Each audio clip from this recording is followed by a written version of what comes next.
cœur de l'information.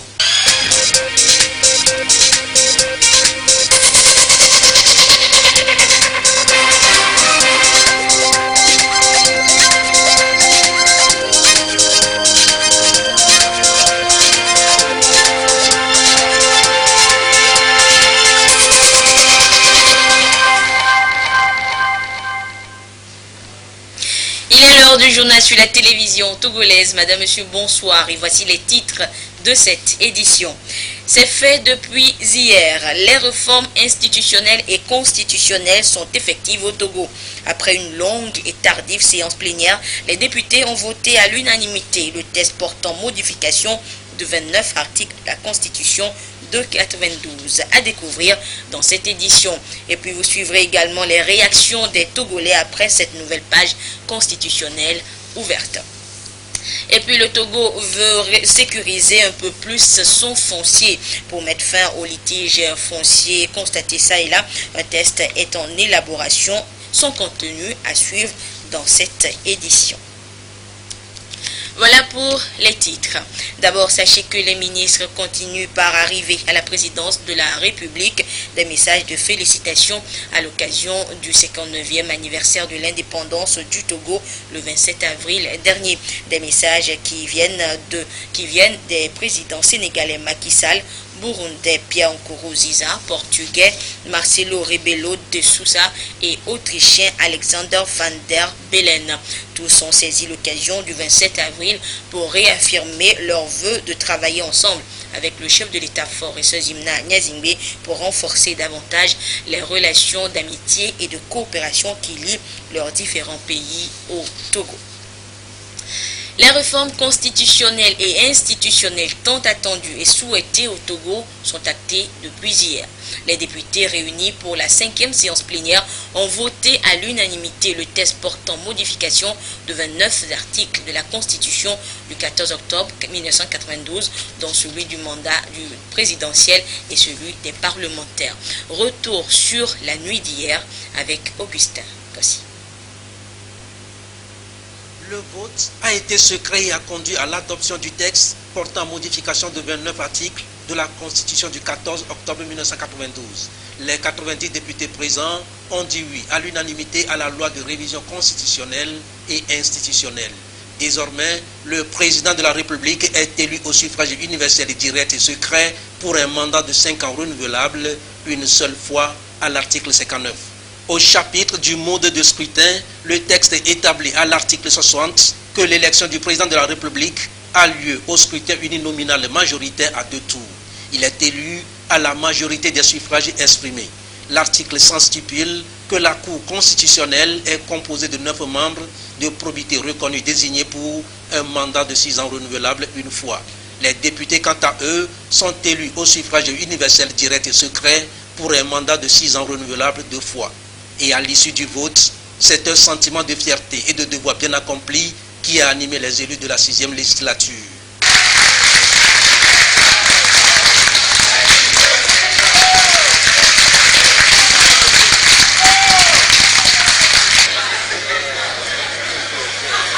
Fierté partagée également par les commissaires du gouvernement.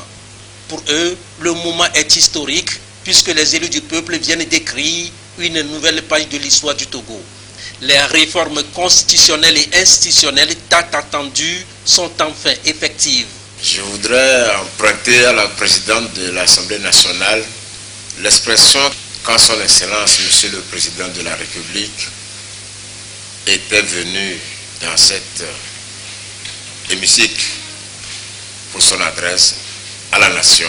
Il y a des jours dans la vie des êtres, des institutions, des nations, des jours spéciaux que Dieu a choisis pour marquer son existence au milieu des hommes. Et aujourd'hui, 8 mai, c'est également pour nous et pour le peuple togolais tout entier un jour choisi par Dieu pour la réalisation du destin que Dieu lui-même a voulu et que le président de la République a été chargé par lui, Dieu, de réaliser pour nous tous, à savoir l'apaisement, la paix, le développement. De nombreuses législatures, des partis politiques, des acteurs de tous bords ont provoqué la discussion, ont soutenu la réflexion, ont contribué à leur façon à l'avancement des idées sur les réformes constitutionnelles et institutionnelles. Mais l'histoire retiendra que c'est la 6e législature, tel Josué, qui l'a concrétisé. Ce jour sera marqué d'une pierre blanche dans l'histoire du Togo, sera une référence, cela sera cité avec récurrence. Car en dotant ce jour notre pays d'une loi constitutionnelle emblématique qui rénove les institutions et renforce la démocratie et la gouvernance dans notre pays, vous venez de parachever le lancinant débat sur les réformes constitutionnelles. Cette réforme d'envergure est une preuve de votre engagement résolu pour la stabilité et la prospérité de nos concitoyens. Cet esprit d'ouverture, de dialogue et de concertation qui a prévalu au cours de cette séance plénière a amené d'abord la représentation nationale à l'abandon de l'amendement qui portait de 5 à 7 ans la durée du mandat du président de la République. Cette loi de révision constitutionnelle, selon Tchega Yawadjigbodi, la présidente de l'Assemblée nationale, a pour vocation de renforcer la légitimité des institutions de la République. Elle tourne la page à de longs moments de crispation politique. En nous présentant le 20 décembre 2018 au suffrage des Togolais, nous savions qu'une lourde responsabilité nous attendait. Sortir notre beau pays du blocage politique et offrir à nos populations une constitution qui nous rassemble tous.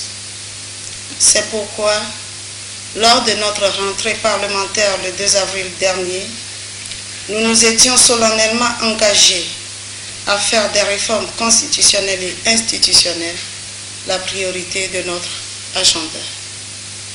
À ce titre, cette journée du 8 mai 2019 restera gravée dans nos mémoires car nous avons réussi ce pari.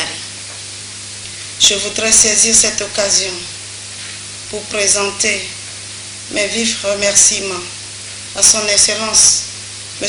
Essazimna Gnassingbé, président de la République togolaise, qui a ouvert depuis 2014 le chantier de la réforme de notre Constitution. Réforme à laquelle appelait si justement l'épreuve du temps.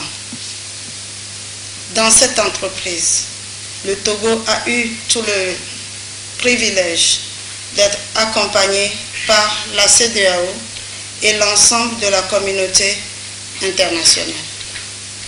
Il convient de rappeler que la 53e conférence des chefs d'État et de gouvernement a invité le gouvernement et les acteurs politiques de notre pays à œuvrer à l'adoption, de préférence par voie parlementaire, des réformes constitutionnelles.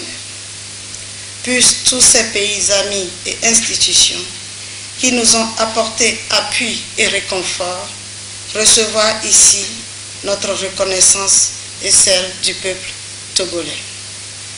L'espoir qui mobilise aujourd'hui la nation togolaise après la grande adresse du chef de l'État devant l'Assemblée nationale sur l'état de la nation, au-delà de son action valorisante de la représentation nationale, nous engage d'aller de concert si nous voulons conquérir un avenir meilleur qui justifiera des efforts et des changements que la représentation nationale d'aujourd'hui engage pour les générations à venir. La Constitution de 1992, révisée en 2002, a apporté à nos institutions une stabilité qui leur faisait défaut et un exécutif fort, capable d'engager la modernisation nécessaire du pays. Et cette loi de révision constitutionnelle a pour vocation de renforcer la légitimité des institutions de la République. Nous saluons donc les avancées obtenues dans les choix audacieux des réformes de ce jour.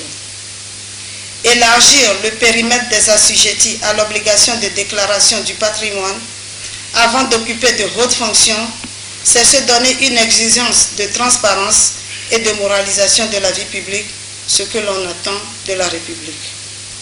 Offrir la procédure du contradictoire aux parties devant la Cour constitutionnelle, elle-même suffisamment restructurée, tant sur sa composition, la durée du mandat que sur sa saisine, c'est faire le choix d'une meilleure qualité des normes et faire de la Cour constitutionnelle la figure de proue du processus de consolidation démocratique.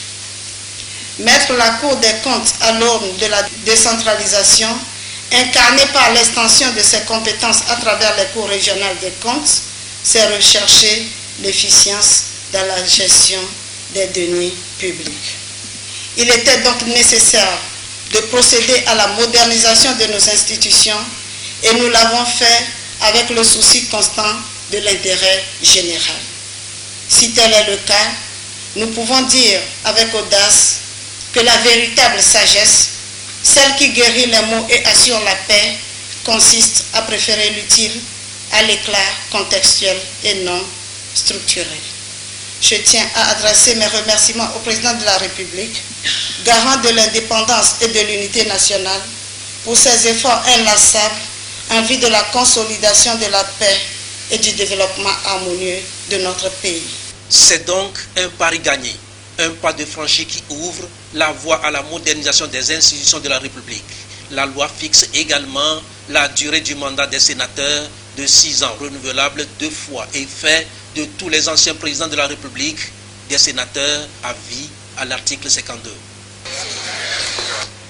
Et à la fin de cette séance plénière qui conduit aux réformes constitutionnelles et institutionnelles au Togo, quelques députés et présidents de groupes parlementaires de la 6e législature se sont prononcés sur les raisons de leur choix. Nous les écoutons au micro de Augustin Kossi.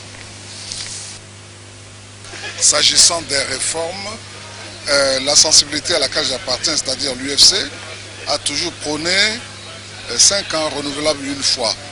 Donc c'est pour rester cohérent avec ce que nous avions préconisé. Donc c'est pour cela que nous sommes restés fidèles à cette proposition. Je suis heureux de constater que la réforme tant souhaitée par les populations s'est enfin opérée aujourd'hui. Ça fait maintenant près de 14 ans qu'on attend la réalisation de ces réformes. Et je pense que le peuple togolais, dans son entièreté, est très attentif à la réalisation de ces réformes. Le groupe parlementaire NET-PDP a fait un certain nombre de propositions qui ont été prises en compte. Et aujourd'hui, il faut considérer que nous avons des avancées majeures à l'unanimité de l'ensemble des députés, que la décision est historique. Voilà pourquoi nous sommes associés à tous les députés pour voter donc ces réformes constitutionnelles qui consacrent en réalité les différents points avancés par la CEDEAO, mais aussi près de 25 autres articles qui renforcent notre démocratie et nos institutions. Le président de la République, président de notre parti, a toujours été à l'avant-garde des réformes. Et nous avons par le passé témoigné notre engagement et notre détermination à faire avancer ces réformes constitutionnelles. Le Togo, par ce vote, vient d'ouvrir une nouvelle page de son histoire. Et je voudrais aussi féliciter tous les députés de toutes tendances qui se sont mis ensemble pour adopter cette loi fondamentale de notre pays, ce qui témoigne de ce qui constitue en sorte un exemple de ce que les Togolais devaient faire ensemble dans l'élan pour bâtir notre pays.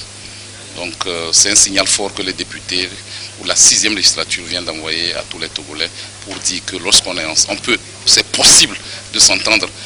Quoique étant de différentes tendances, il est possible de s'entendre quand il s'agit des questions majeures qui concernent notre pays.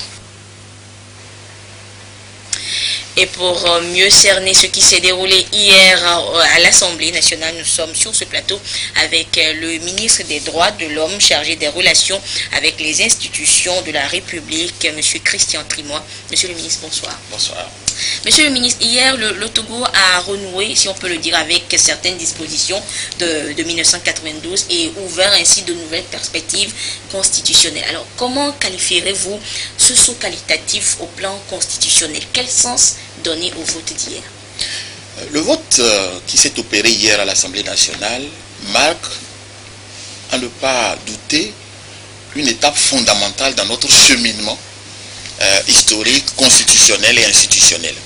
Il me semble que l'ensemble de nos compatriotes aujourd'hui est bien informé sur les origines de la discussion politique que nous avions sur la question des réformes, sur la question de l'alternance politique dans notre pays, sur la consolidation d'un certain nombre d'institutions.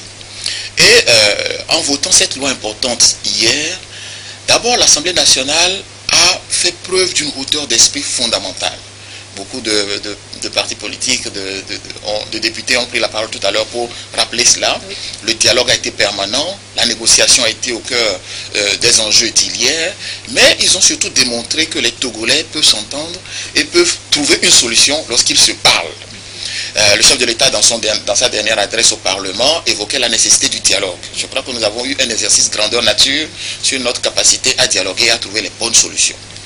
La deuxième, c'est que l'Assemblée nationale met fin à cette querelle politique que nous avons supportée déjà depuis plus d'une décennie. Il me semble qu'aujourd'hui, nul n'a plus de raison de contester sur la base des réformes politiques dans la rue ou ailleurs, parce que ces réformes aujourd'hui sont acquises. Nous devrons donc plutôt en tirer le bénéfice et passer notre énergie à essayer de tirer le meilleur profit de ces réformes. Et puis, il y a un troisième sens profond. C'est que l'Assemblée nationale a donné de nouvelles valeurs à notre République. Et dans le texte, quand vous le lisez, il y a une valeur fondamentale, c'est la prise en compte de la nécessité d'une démocratie forte. Et chaque disposition qui a été votée hier marque la nécessité de construire des institutions fortes et des institutions dépersonnalisées. Vous verrez par exemple qu'au fond, dans la matière qui a été votée, nous avons consolidé 3 points fondamentaux. Le premier point concerne la consolidation des institutions, leur base. Le deuxième, la création des conditions supplémentaires pour faciliter l'alternance politique dans notre pays. L'autre point, ça a été sur le renforcement des droits de l'homme. Et un dernier point, c'est sur l'amélioration de la gouvernance politique et la gouvernance économique. Et il me semble que l'ensemble de ces 4 points donnent de nouvelles valeurs dans lesquelles nous devons travailler et qui donnent aussi un écho au discours du président de la République au Parlement le 26 avril dernier. Alors, monsieur le ministre, les députés, donc, à l'unanimité, ont approuvé le projet de réforme constitutionnelle et institutionnelle. Est-ce que ce vote consacre ainsi l'expression de l'adhésion du peuple à travers ses représentants? Je suis convaincu que les représentants du peuple, nos députés hier, ont traduit l'exact sentiment du peuple togolais. L'exact sentiment du peuple togolais. D'abord parce que vous aviez à l'Assemblée nationale une diversité d'opinions politiques. Vous avez vu que la séance a été ponctuée de plusieurs suspensions. Ça voudrait dire que les opinions divergentes ont essayé de s'accorder pour finalement un vote à l'unanimité. Il me semble que le mot unanimité marque bien que l'ensemble de la représentation nationale était en accord avec la volonté populaire. Et cette réforme, parce que l'ensemble de la représentation est en accord avec la représentation populaire, nous disons encore une fois de plus qu'aujourd'hui on ne peut plus avoir de voix dissidentes ou contestataires sur la question des réformes. Alors ça ne veut pas dire que la vie politique ne doit pas s'animer avec des contradictions, mais sur la question des réformes, il me semble qu'aujourd'hui les Togolais ont trouvé leur chemin. D'accord. Alors maintenant, quelles sont les nouveautés constitutionnelles issues de la désormais réforme du 8 mai 2019? Alors, les 4 points que j'évoquais, qui peuvent être regroupés en 4 points pour ne pas les reprendre article par article, si vous prenez sur la consolidation des droits de l'homme, nous avions déjà fait de grandes avancées, par exemple sur la protection de la vie. Le texte consacre désormais l'abolition de la peine de mort que nous avons eue, mais aussi l'abolition de la perpétuité que nous avons fait depuis 2015.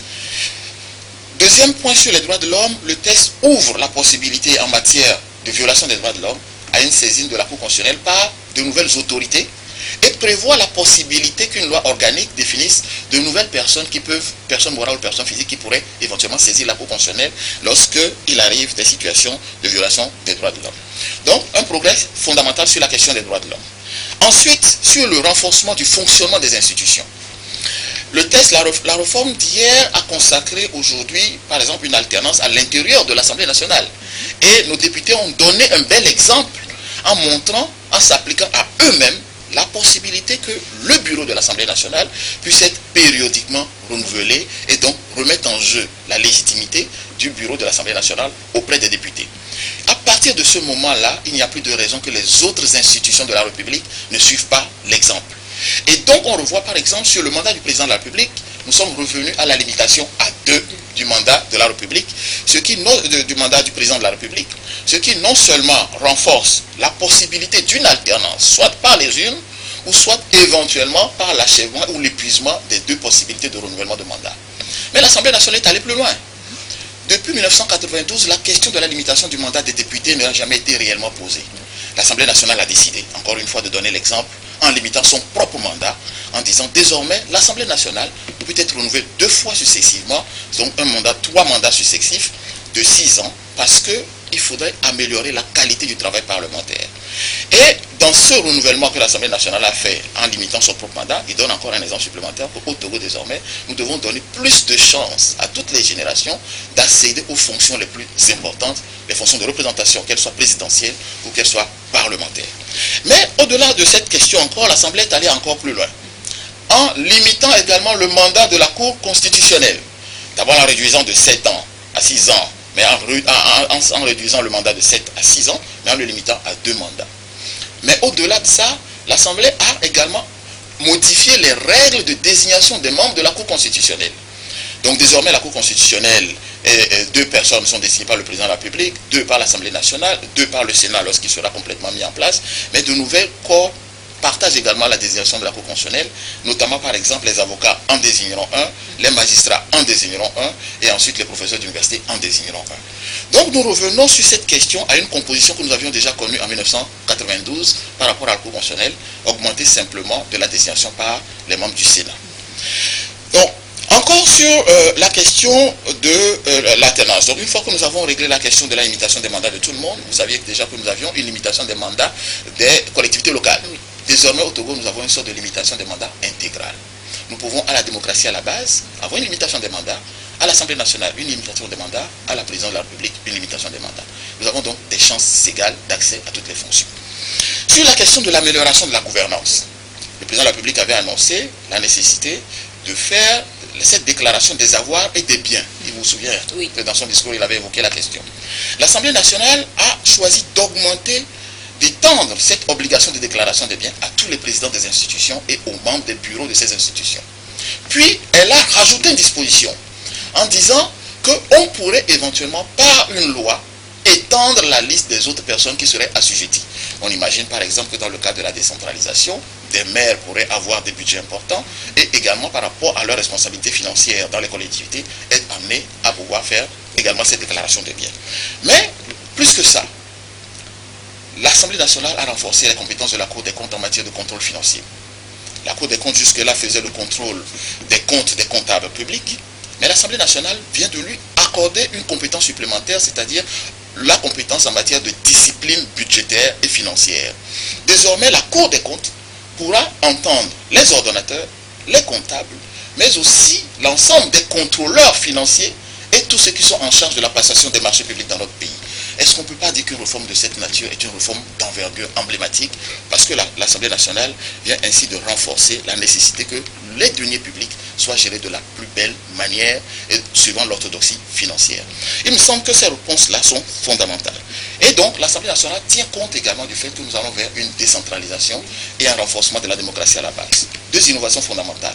Première innovation, elle renforce donc le contrôle des collectivités locales en créant les cours régionales des comptes. Oui. Toujours fidèle à sa conception et à sa valeur sur la bonne gestion des données publiques. Deuxième élément, elle modifie légèrement une compétence de la Chambre administrative de la Cour suprême pour permettre à la future loi sur l'organisation judiciaire de pouvoir créer des tribunaux administratifs ou des chambres administratives dans nos régions. Ça permettra donc à nos concitoyens de disposer d'un juge administratif dans les régions, dans la future loi organique, la future loi sur l'organisation judiciaire, pour pouvoir contester les décisions des collectivités à venir auprès d'un juge et se faire entendre éventuellement en matière administrative. Mais également, elle renforce la compétence de la Cour suprême en matière de contrôle des décisions des organismes en matière disciplinaire. Donc nous ouvrons une véritable voie de recours devant la Cour suprême. Lorsque vous êtes en matière disciplinaire, éventuellement condamné par un conseil de discipline, vous pourrez saisir la Cour suprême pour pouvoir éventuellement vous faire entendre. Donc il nous semble que ces points clés qui ressortent de cette loi sont véritablement importants. Et je voudrais rajouter que pour faciliter l'alternance dans notre pays, l'Assemblée nationale a cru devoir poser les premières bases du statut du futur chef, de l'ancien chef d'État. Parce que nous limitons les mandats, nous renforçons l'alternance. Naturellement, que faisons-nous de ceux qui nous ont dirigés? Et donc elle a posé les premières bases de cela en disant l'ancien chef d'État au Togo sera désormais sénateur à vie. Merci beaucoup, monsieur le ministre. Et avant de vous laisser partir, monsieur le ministre, on a compris qu'il y a eu plusieurs tentatives de vote, de réforme, et finalement c'est hier, 8 mai, donc, qui a été la bonne. Alors, quelles leçons tirer de tout ce processus-là? Il me semble que la première leçon, c'est que les Togolais ont gardé au fond de leur cœur une valeur fondamentale sur le dialogue et sur la fraternité. Hier, il fallait être, hier et avant-hier déjà dans les débats en commission, au sein de l'hémicycle, pour comprendre ce dont nous parlons. Les désaccords étaient profonds, mais le dialogue a été permanent, dans un ton courtois, avec des positions fermes, certes, mais on n'a jamais été au-delà d'une élévation de voix. Il me semble que cela a permis surtout de créer des conditions d'écoute. Il vous souvient que le débat avait commencé initialement sur une proposition d'extension du mandat du président de la République à 7 ans, pour tenir compte des contraintes financières, des élections sur notre budget. Je rappelle simplement au passage que sur les 10 dernières années, nous avons dépensé plus de 100 milliards en élections. Pour un pays qui a des besoins en matière sociale, en matière économique, il me semble que c'est un souci fondamental. Mais le développement des arguments des uns et des autres a spontanément amené la majorité parlementaire à décider de se rallier à la position minoritaire,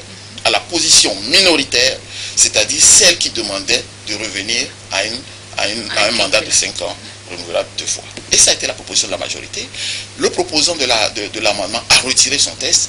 Il me semble que nous avons fait la preuve que nous pouvons solder un certain nombre de querelles politiques par la voie du dialogue, de l'entente, mais aussi de l'écoute de l'autre.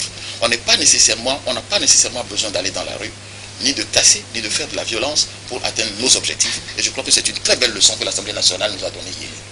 Monsieur le ministre, je voulais vous demander justement un message pour la classe politique, mais je crois que vous venez déjà de donner le message à la classe politique. Merci beaucoup, monsieur le ministre. Je rappelle donc que vous êtes le ministre des Droits de l'Homme, chargé des relations avec les institutions de la République, et vous étiez là pour nous expliquer un peu davantage ce qui s'est déroulé hier du côté de l'Assemblée nationale. Merci beaucoup, monsieur le ministre. Merci. Et parmi les modifications apportées donc, on note entre autres la limitation du mandat du président de la République et des députés, le mode de scrutin à 2 tours. Qu'en pensent les Togolais aujourd'hui? Honoré Modjro a promené le micro de la télévision togolaise. Écoutez-les.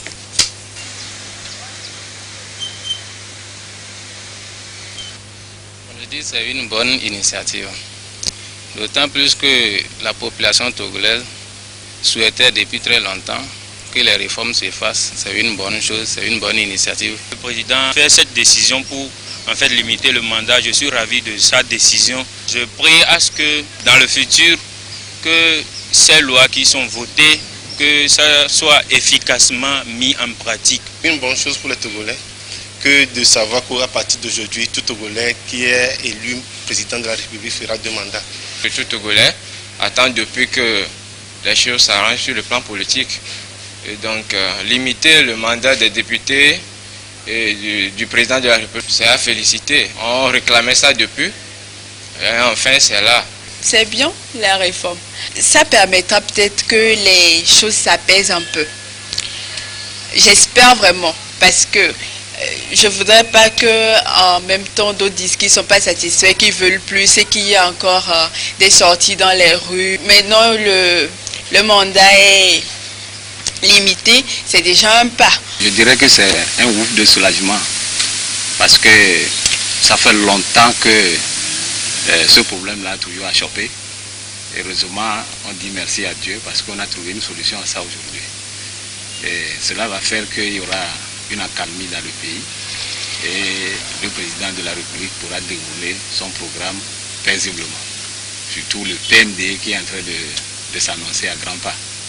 Et je voudrais également dire merci aux députés, surtout aux députés de la majorité qui ont compris qu'il faut mettre un peu de l'eau dans son vin.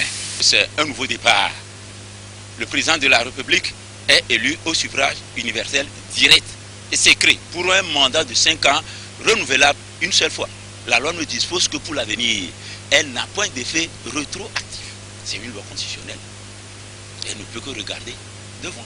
Pour le mandat des députés, si on pouvait le faire aussi pour 2 mandats, pour que ça fasse au moins 12 ans, ça serait mieux. Puisque 18 ans, c'est encore trop. Sinon, c'est bien, c'est déjà des choses à apprécier. C'est un pas que la population togolaise veut. C'est quelque chose à apprécier. Ce communiqué de la CENI pour poursuivre à présent dans le cadre des préparatifs de l'élection des conseillers municipaux. Le président de la Commission électorale nationale indépendante CENI porte à la connaissance des présidents et des membres des commissions électorales locales indépendantes CELI qu'il sera organisé à leur intention dans leurs ressorts territoriaux respectifs les activités ci-après. Le 11 mai 2019, une cérémonie d'installation et de formation des membres des CELI. Du 11 au 12 mai 2019, la formation des membres des CELI et des personnes ressources pour la réception des dossiers de candidature. Et le 12 mai 2019, la formation des membres des CELI pour la formation des comités des listes et cartes CLC. Chaque CELI s'organisera pour former donc du 13 au 14 mai 2019 les membres des CLC de leurs ressorts territoriaux respectifs. À cet effet, les membres des CLC sont priés de se mettre en rapport avec les présidents de leur CELI de rattachement. Le Togo veut sécuriser le foncier pour venir à bout de tous les litiges fonciers constatés. Un test de sécurisation est en cours d'élaboration. Les détails avec Mabel Fiagnon et Eden Sissoko. Une sécurisation foncière au Togo. Aujourd'hui, 7 litiges sur 10 au niveau des juridictions portent sur le foncier. Une véritable gangrène nourrie par des phénomènes de double vente, des lotissements clandestins et la liste n'est pas exhaustive. La Banque mondiale soutient le gouvernement dans sa politique de réforme du secteur. Elle a commandité une étude sur le foncier en milieu urbain et périurbain avec pour cas le Grand Lomé. Après plus d'une année de recherche et d'enquête sur le terrain, les consultants partagent les résultats avec les acteurs du domaine. Lomé en fait est marqué par un très fort étalement urbain avec en fait une faible mise en valeur des terrains, des lotissements qui sont produits, lotissement régulier, lotissement clandestin aussi, et une très forte insécurité foncière. Les recommandations sont vraiment orientées pour ramener l'État dans son rôle qu'il doit avoir dans le marché foncier, du contrôle de ce marché à travers à la fois la planification urbaine, la programmation urbaine, le développement des villes et notamment freiner un peu ce qui se passe en matière d'étalement urbain, dans le périurbain, essayer de ralentir ce phénomène-là. Dire que l'État est absent, tout de suite là, je dirais non, puisque l'État a pris déjà le devant pour planifier la ville. L'État a pris le devant pour faire de cette planification un instrument pour le développement de la ville. L'État a pris le devant pour faire les plans d'urbanisme de détail qui doivent être opposables aux tiers. Mais ce qu'il y a et que nous constatons avec les services appropriés, il y a le service de l'urbanisme, le service du cadastre et autres. Mais ce que nous constatons, c'est que tous ces instruments qui sont mis à la disposition donc de ces services et de la population ne sont pas appliqués. Cette étude constitue un bel outil pour l'accès à un foncier sécurisé et viabilisé au Togo.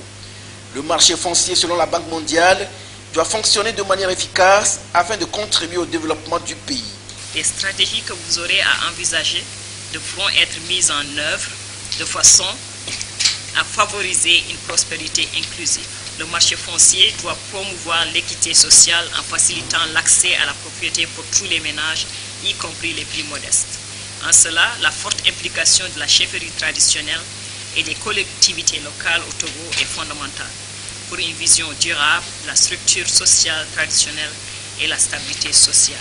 La réforme du secteur foncier est marquée par le vote et la promulgation de la loi numéro 2018-005 du 14 juin 2018 portant code foncier et domanial. Le gouvernement poursuit le chantier de la sécurisation du foncier afin de rester dans la dynamique du PND, Plan national de développement. L'adoption de la loi ne constitue pas une fin en soi et la réussite de la réforme foncière nécessite en effet la poursuite d'un certain nombre d'activités qui requièrent l'appui de tous les acteurs et l'adhésion de la population. La volonté affirmée du président de la République, son Excellence M. Essozen Nafor Nyasingbe, est de rendre applicable la loi par des dispositions réglementaires claires et précises afin de répondre aux aspirations de la population. C'est pourquoi le gouvernement procède à l'adoption en Conseil des ministres des décrets d'application du Code foncier domanial. D'autres types d'activités en lien avec la vulgarisation du Code foncier domanial et la sensibilisation de la population sur les réalités du secteur du foncier national sont également inscrits à l'ordre du jour. Cette étude constitue un levier des mécanismes et outils de la chaîne des réformes structurelles engagées par le gouvernement en matière de gouvernance foncière et d'amélioration du climat des affaires au Togo. Lomé se rapproche de Johannesburg dans le secteur de l'eau et de l'assainissement. Une délégation sud-africaine spécialisée dans l'équipement et la fourniture d'eau potable est en fin de séjour dans notre pays. Elle a eu 4 jours pour étudier le dossier Togo et décider de ses stratégies d'action. Le compte rendu avec Yves Agbévivi. C'est une signature qui intervient après 4 jours de travaux. La délégation de l'entreprise sud-africaine Daigis s'est spécialisée dans la conception, la réalisation et la gestion des infrastructures hydrauliques par le biais des technologies de pointe, a au cours de cette mission découvert les infrastructures hydrauliques dont dispose le Togo. Pour le responsable de la délégation qui a visité les installations dans le ZIO et au centre d'exploitation de Kakaveli, l'existant révèle un travail de professionnel et que le Togo n'est pas à la traîne. Mais pour une exploitation suffisante et des installations futures moins coûteuses, la société Daigis proposerait des services à la pointe des technologies. Notre nouvelle technologie que nous proposons, c'est plutôt des châteaux d'eau en acier surélevé, et la période de construction ou d'installation de ces réservoirs en acier surélevé est de 2 à 3 mois, ce qui est bien en deçà de la période qui est requise pour la construction de ces réservoirs en béton.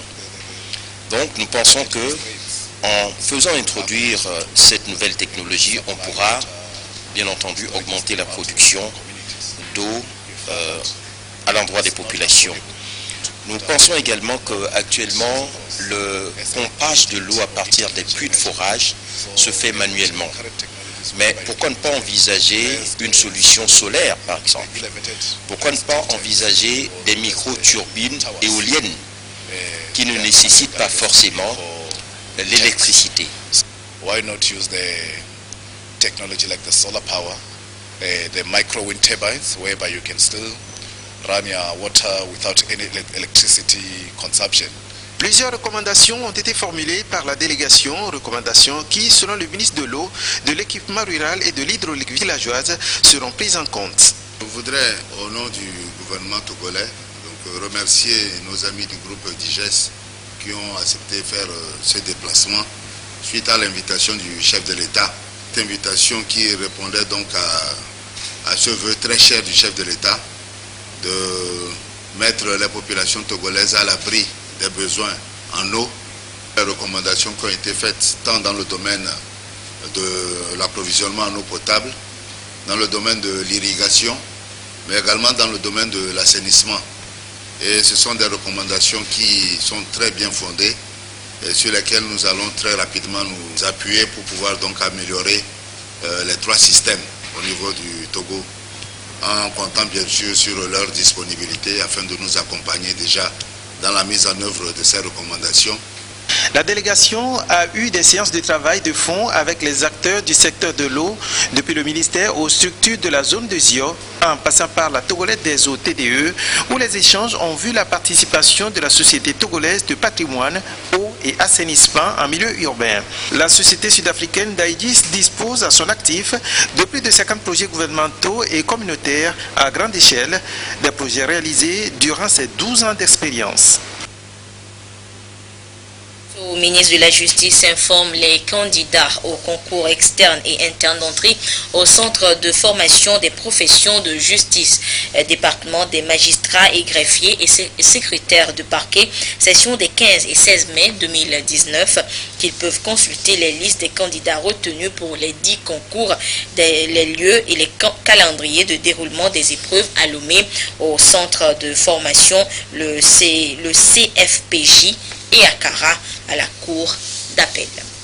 Nous sommes jeudi et nous enchaînons donc avec la page des sports. Et ce soir, nous sommes avec Jean Kofi et Dédi. Jean, bonsoir. Bonsoir, Ida. Jean, très bientôt, tu seras notre ami de tous les jeudis.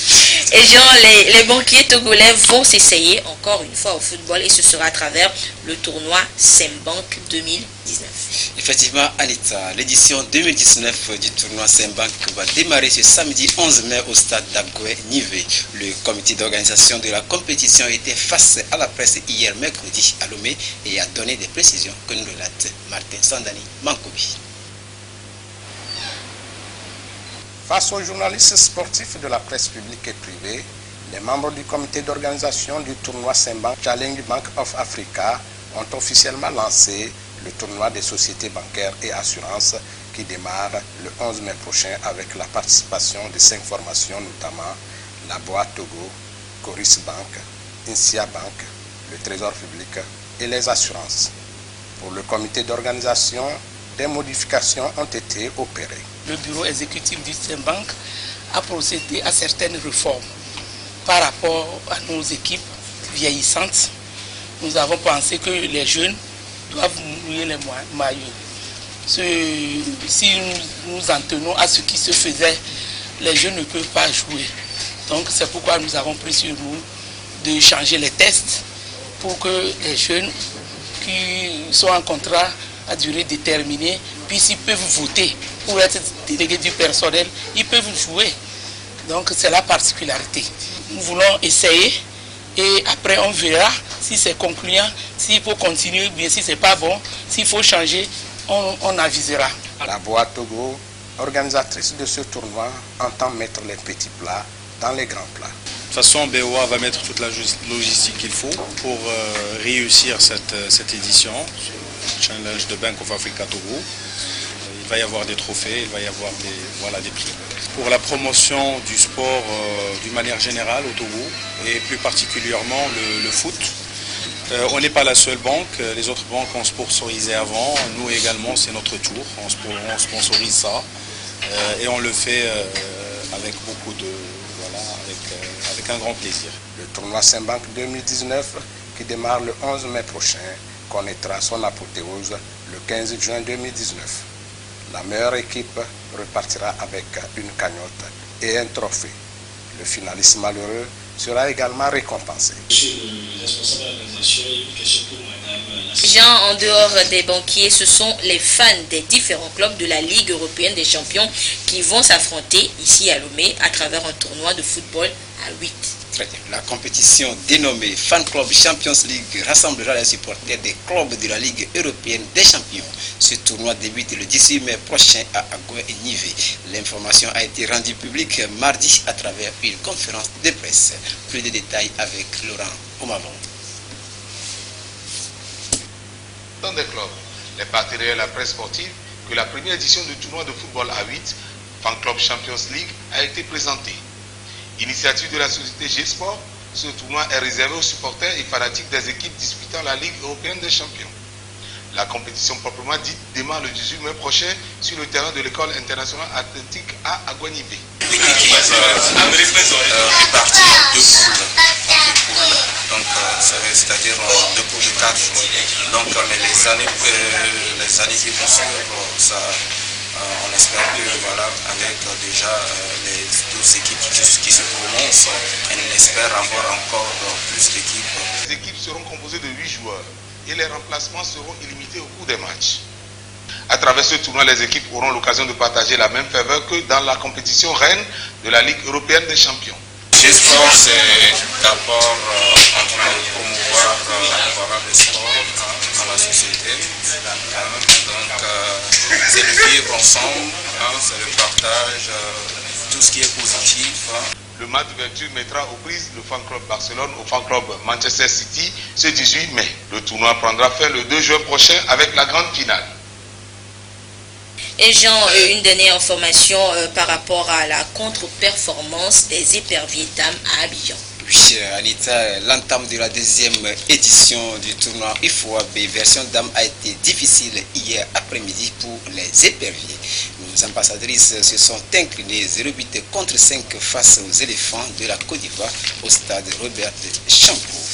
Et rappelons que demain vendredi, les éperviers font leur deuxième sortie face aux tenants du titre, les Black Stars du Ghana, à partir de 16 h cette fois-ci au parc des sports de Trècheville à Abidjan. Bonne chance à nos ambassadrices. Bonne chance vraiment Jean Kofi Idedi. Jean, une dernière information? Oui, bien sûr, c'est d'ajouter que le prochain rendez-vous sportif sur la première, eh bien, c'est samedi à partir de 13h45. C'est bien sûr dans le magazine Sport et Détente. Merci Jean et on se donne rendez-vous pour jeudi prochain pour une autre page des sports. Tout à fait. La direction générale de la compagnie énergie électrique du Togo CET informe son aimable clientèle qu'en raison de la perte de la tension sur les lignes électriques en provenance du Nigeria, ce jeudi 9 mai 2019 aux environs de 4h30, la fourniture de l'énergie électrique connaît des perturbations dans les villes de Lomé, Thiévié et celles de l'intérieur du pays. Toutes les unités de production de la CET, de la CEB et de contrôle global sont mises à contribution en vue de minimiser l'impact de ces perturbations. La direction générale présente ses excuses à la clientèle et la remercie pour sa bonne compréhension. Réussir le plan national de développement PND, les enjeux de la transformation agricole au Togo. C'est le thème de votre émission Togo en marche. Ce sera à partir de 21 h en direct sur la télévision togolaise avec le duo Pierre Sousoupo et Adolphe Baka. Merci de votre fidélité à la télévision togolaise. Excellente suite de nos programmes. Au revoir.